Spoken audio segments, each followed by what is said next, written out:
On Moms Matter today, Focus TV Network, I have the solution to our big, flawed education system. Sitting here with me, the secret to our problems, Marshall Tack. Thank you so much for joining us. The secret of the problems is a big intro, so hopefully one part of the solution, but I love you being here on Moms Matter, and thank you so much for focusing on our schools and on our kids. Look, you have sold me. I am a big fan of yours, and I really believe in what you're saying. I mean, you're saying that you are going to change the system. It's 44th right now. Yep. Yeah, California, on the Lifetime California, we're the wealthiest state in the nation, we're the technology capital of the world.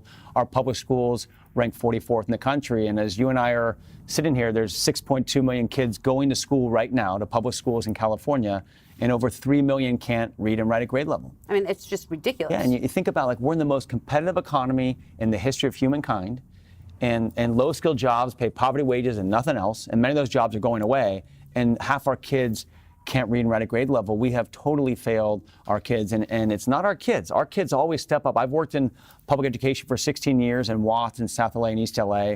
Every time we step up for our kids, they rise to the occasion, they soar. It's a matter of our elected officials in the state, and really Californians haven't prioritized public schools, and it's time for us to renew the promise of public education in California. I mean, it's so true. I sit around with my friends, half of which have kids in public, half of which have private, and we have this fight where the ones who are in public wish they had the finances to change their kids because they say the teachers are awful. Nobody cares about their kids. I mean, if their kids are sleeping at the wheel, nobody's even there for them to help them through it. Well, the teachers are, most of the teachers, they're working hard and they're putting the time in. I blame the politicians. I tell people all the time, people oftentimes, when they talk about the fact that we're ranked 44th, they blame educators. I think that's wrong. Like, teachers didn't decide to underfund their classrooms. California is one of the lowest funded states in the country in public schools, and principals certainly didn't decide to smother their schools with red tape. In California, you have this book called the Education Code. It's 2,500 pages.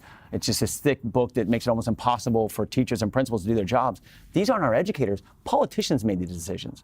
So you're saying that teachers need more resources and more money and more support. I've led 2 different public school systems. So I helped open, 10 new public schools in Inglewood and South LA and East LA, and those were all serving low-income kids. And our whole focus was, how do we support our teachers and principals? And they were great, and they rised up, and 8 of those 10 schools recognized by U.S. News and World Report amongst the best high schools in the country, all serving kids in Inglewood and South LA. And then I went and did work turning around low-performance schools in Watts and East LA, district public schools.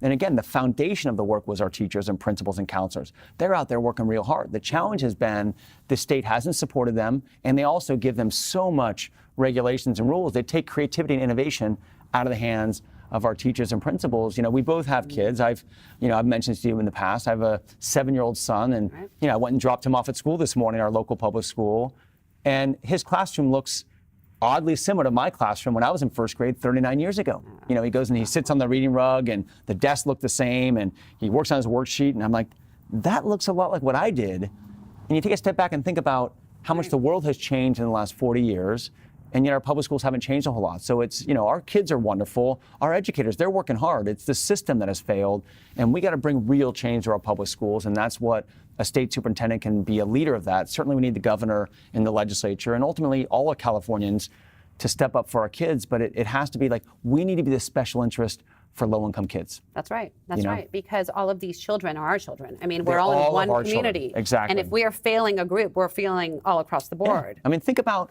what public schools are the foundation of a good community, right? When you have better public schools, the economy is better, there's less crime, people care more about the environment, people care more about each other. Right. And yet it's so important, but this state has let our schools down. So it's time for all of us, we've got to come together. And what's nice is most people want to give every kid a quality public education, right? People know it's an important part of our society. So we just need the leadership that steps up. And then we all have to step up. We all got to do more. We're not prioritizing.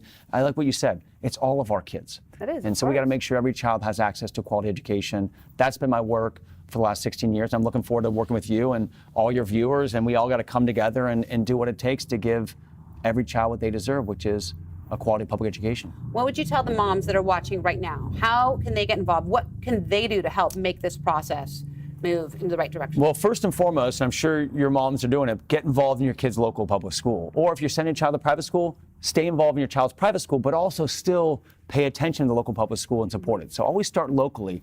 And then secondly is we've got to get involved in the politics of education, whether it be school board member, state superintendent, state assembly member. These are the elected officials that make most of the decisions around what our kids are going to learn, how much funding are we going to get. So get involved locally, but also stay involved in the politics of education and make sure that your elected leaders in Sacramento and your local school board are actually serving our kids well. And if we all step up and take action both for our own children, but also for other people's children. And maybe if you're going to a private school, maybe adopt a local public school in a neighborhood in the area that doesn't have as much money or much support, right? To give them, access to the arts and access to music and give our kids in all of our neighborhoods what many kids have. Absolutely. Love it, Marshall. But you're going to do it. Yeah, well, we're gonna drive change together, and I tell people all the time, you can't improve our public schools overnight, and certainly one person can't do it.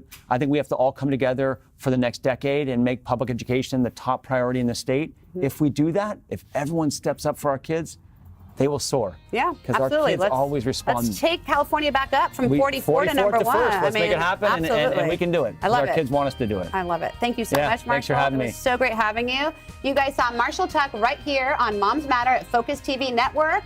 Make sure that you are educated and you know about these issues because it is important for our children, and everyone's children count in this state of California. Thanks for watching. Thank you.